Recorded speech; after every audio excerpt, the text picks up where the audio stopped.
Hello my young friends, good morning. स्वागत है आप सबों का मेरे चैनल फिजिक्स प्लस टू में। मैं सुरेश सरफिरे और आपके साथ क्लास 12 के फिजिक्स का नया वीडियो लेकर।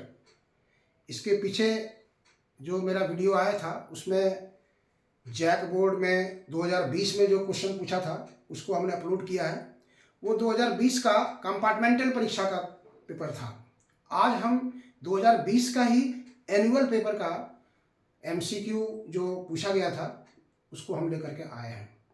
इसलिए उस वीडियो में हमने ये नहीं बताया कि ये कंपार्टमेंटल है या एनुअल है, तो उसको देख लेंगे आप। वो 2020 का कंपार्टमेंटल पेपर था। आपको कंपार्टमेंटल एनुअल इस तरह के प्रश्न जितने आए हैं उस सब पर आपको फोकस कर लेना चाहिए, ताकि मैक्सिमम क्वेश्चन वही सबसे रिपीट किया जाता है। इसलिए आज का जो वीडियो है शुरू से अंत तक आप बने रहेंगे। 2020 के एनुअल एग्जामिनेशन में जैक बोर्ड में MCQ के लिए फिजिक्स का क्या पेपर आया था, इसलिए हमने यहाँ लिखा है, देखिए, physics JAC board 2020 annual examination. इसमें भी जो पेपर है वो है 8x15, दैट इज 15, मतलब 15 क्वेश्चंस है और हर एक क्वेश्चंस का जो मार्क्स है वो 1 अलॉटेड है। इसलिए ये जो हो जाएगा 1x15, that is 15 marks.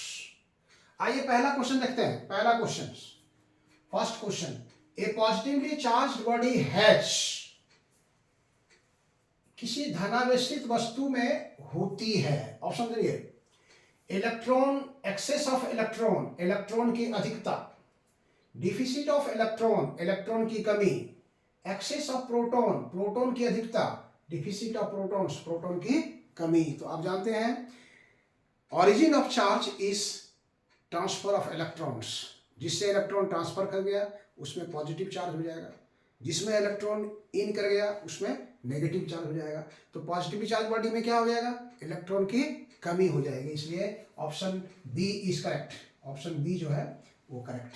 Question number 2 आइए देखिए, a uniform wire of resistance 16 ohm is cut into 4 equal parts and attached in parallel combination, the equivalent resistance is 16 ओम प्रतिरोध वाले एक समरूप तार को 4 बराबर टुकड़ों में काटकर उन्हें समानांतर क्रम में जोड़ दिया जाए तो संयोजन का समतुल्य प्रतिरोध क्या होगा।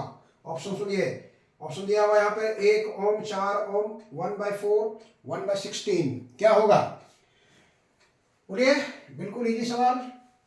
पैरेलल कॉम्बिनेशन का फॉर्मूला याद कीजिए जब सब इक्वल होता था। तो पहले आप देखिए 16 ओम जो है टोटल वायर का रेसिस्टेंस है। 4 भाग में बांट देंगे तो 16/4, 16/4 हो गया आपका। 16/4 का मतलब हो गया आपको कि इस वायर का भी रेसिस्टेंस, इस वायर का भी रेसिस्टेंस, इस वायर का भी रेसिस्टेंस, सबका है 4 ओम, 4 ओम, 4 ओम, 4 ओम, 4 ओम, और सबको क्या किया गया है, पैरेलल में जोड़ दिया गया है। पैरेलल में ला करके सबको जोड़ दिया गया है। तो इसका टोटल रेसिस्टेंस कितना होगा। अगर टोटल रेसिस्टेंस कैपिटल आर है, या इसको आप कह सकते हैं तो इसका फॉर्मूला होता है R/N। R/N, अगर ये R है आपका, ये R है आपका, ये R है, ये R है, ये R है, तो ये दिस इज 4 और संख्या भी 4 है, इसलिए 1 ओम आ जाएगा इसका ऑप्शन। ऑप्शन 1 ओम जो है वो सही है। ऑप्शन ए, पहला जो ऑप्शन है, ऑप्शन ए, यहाँ पर option A is correct, 1 ohm. Okay, question number 3 ये देखिए, किरचॉफ के पॉइंट रूल में, Kirchhoff's point rule is a direct consequence of law of conservation of. Kirchhoff का संधि नियम किस भौतिक राशि के संरक्षण का प्रत्यक्ष परिणाम है। किरचॉफ्स का संधि नियम और किरचॉफ्स का लूप नियम, ये दोनों याद रखिएगा आप।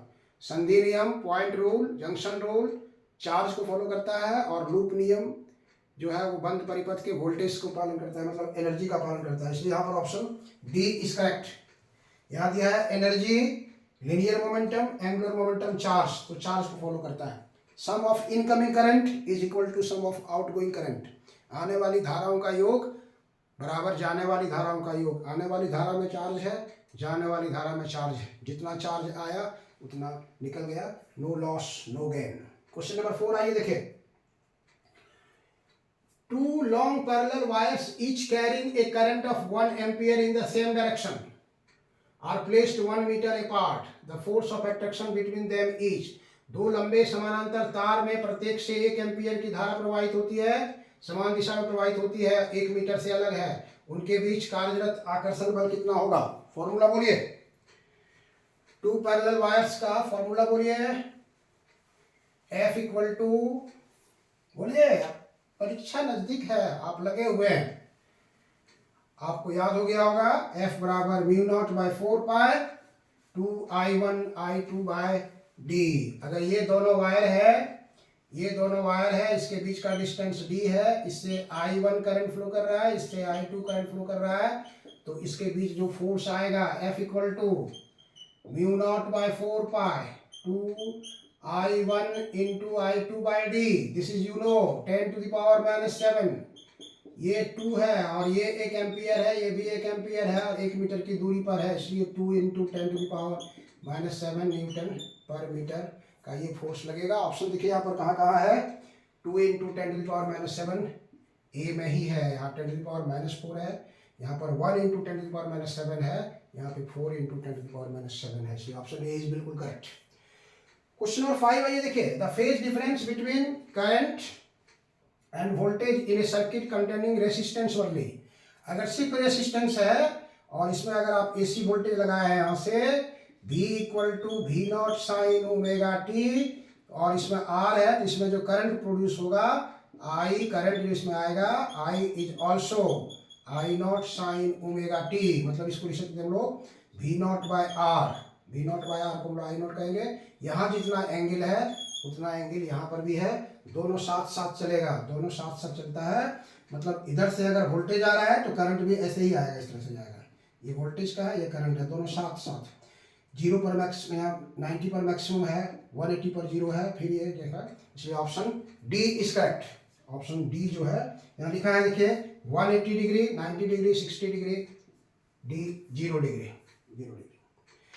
क्वेश्चन नंबर 6 में आते हैं, देखिए, electromagnetic waves can be deflected by electric field only, magnetic field only, both electric and magnetic field, none of this. विद्युत चुंबकीय तरंगों को विद्युत चुंबकीय तरंग का विचलन कर सकता है, कौन कर सकता है? केवल विद्युत क्षेत्र, केवल चुंबकीय क्षेत्र, विद्युत क्षेत्र और चुंबकीय क्षेत्र दोनों, नन ऑफ दिस। इलेक्ट्रोमैग्नेटिक, उसमें इलेक्ट्रिक और मैग्नेटिक ऑलरेडी है, इसलिए there is no effect of electric and magnetic field external, इसलिए इसका ऑप्शन जो होगा डी, नन ऑफ दीज, इसमें से कोई आंसर इसमें नहीं है।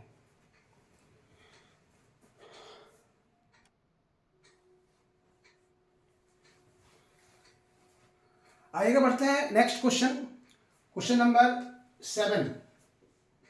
If the refractive indices of water and glass are, water का हो गया 4/3 और ग्लास का हो गया 3/2 respectively, then refractive index of glass with respect to water, refractive index of glass with respect to water, यदि पानी और कांच का अपवर्तनांक क्रमशः 4/3 और 3/2 है, तो पानी के सापेक्ष कांच का अपवर्तनांक, कांच का अपवर्तनांक पानी के सापेक्ष क्या होगा, ये आपको निकालना है। ऑप्शन है हाफ, 9/8, 8/9 और 2। बिल्कुल इजी है। आप पढ़े हैं कि एक मीडियम से, जिस मीडियम से रे ऑफ लाइट जा रही है, अगर उसी मीडियम में बाहर निकल जाती है तो जितने मीडियम अंदर आएंगे सबका रिफ्रैक्टिव इंडेक्स का मल्टीपल जो होता है वो 1 के बराबर होता है।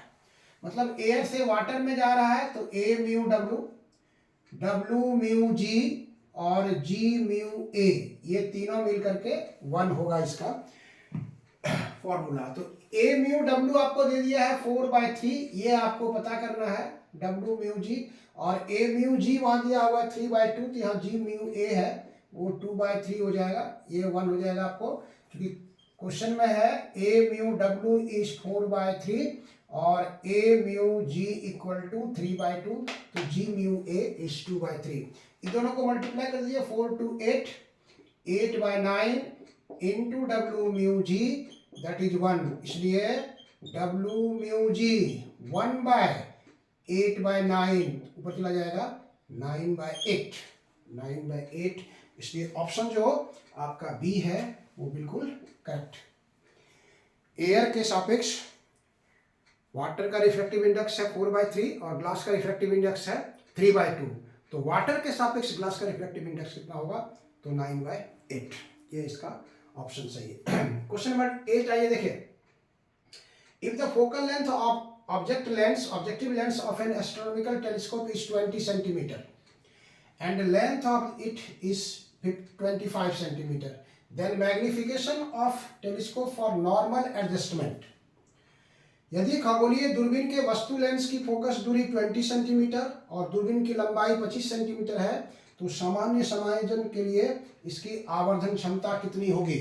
नॉर्मल एडजस्टमेंट में जो आवर्धन क्षमता का फॉर्मूला था m बराबर, बोलिए, एग्जाम्पल आपके सामने है, बोलिए m बराबर, ये आप याद रखेंगे, लॉन्ग आंसर में भी ये क्वेश्चन इंपॉर्टेंट होता है। कंपाउंड माइक्रोस्कोप और एस्ट्रोनॉमिकल टेलीस्कोप, तो वहां पर फॉर्मूला होता है m equal to FO/FE, normal adjustment का ये फॉर्मूला है। अब यहाँ आपको देखिए क्या दिया हुआ है, FO दे दिया है, यू है FO दिया हुआ है 20 सेंटीमीटर और लेंथ दिया हुआ है 25 सेंटीमीटर।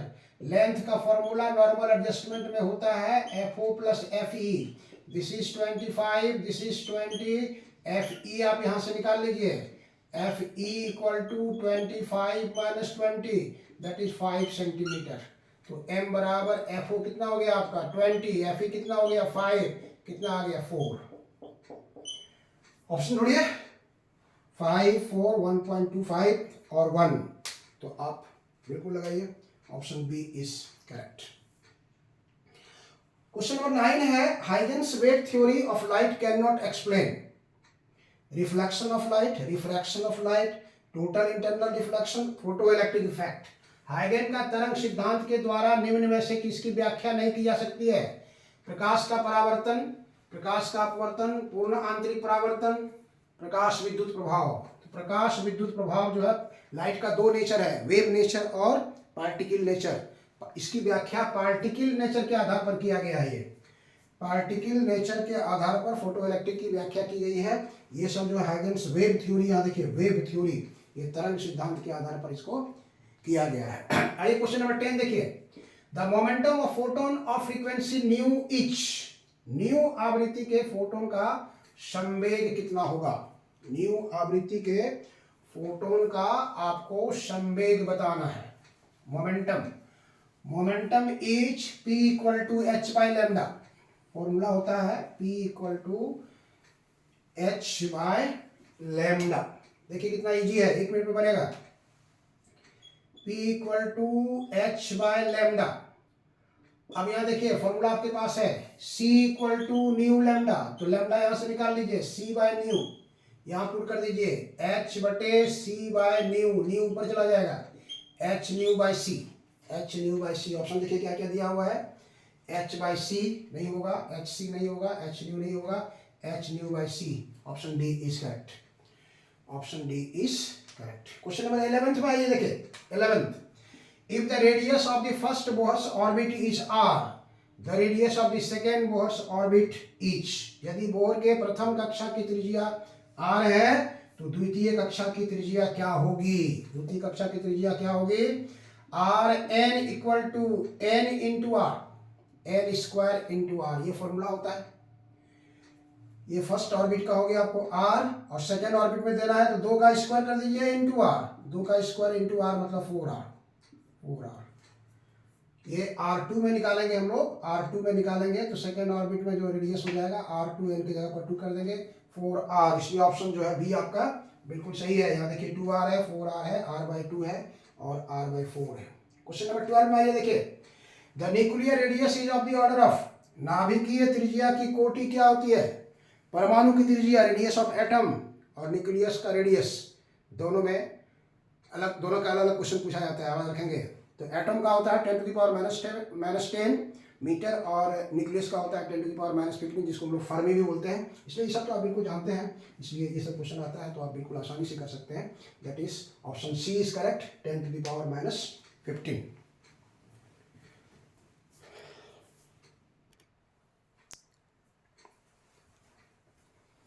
आइए आगे बढ़ते हैं। Next question number 13।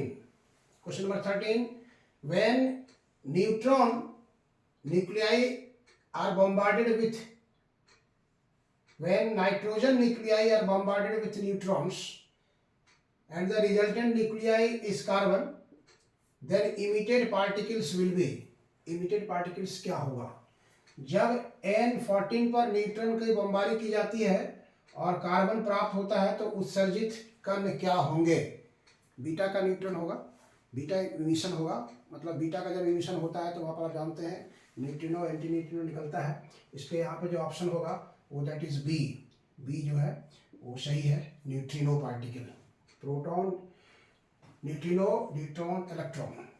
Question number 14 आइए देखिए, if the forbidden energy gap in a substance is 1 electron volt then the substance is, यदि किसी वस्तु का निषिद्ध ऊर्जा अंतराल 1 इलेक्ट्रॉन वोल्ट है तो वह वस्तु होती है, क्या होती है, तो वस्तु आप जानते हैं 3 प्रकार का हम लोग यूज करते हैं, कंडक्टर, इंसुलेटर और सेमीकंडक्टर। कंडक्टर में जो होता है वो ये जो फॉरबिडन एनर्जी गैप है वो नेग्लिजिबल होता है, इंसुलेटर में सबसे ज़्यादा होता है और सेमीकंडक्टर में 1 इलेक्ट्रॉन वोल्ट के आसपास होता है, इसलिए ये बी नंबर जो ऑप्शन है अर्धचालक वो इसका सही आंसर होगा।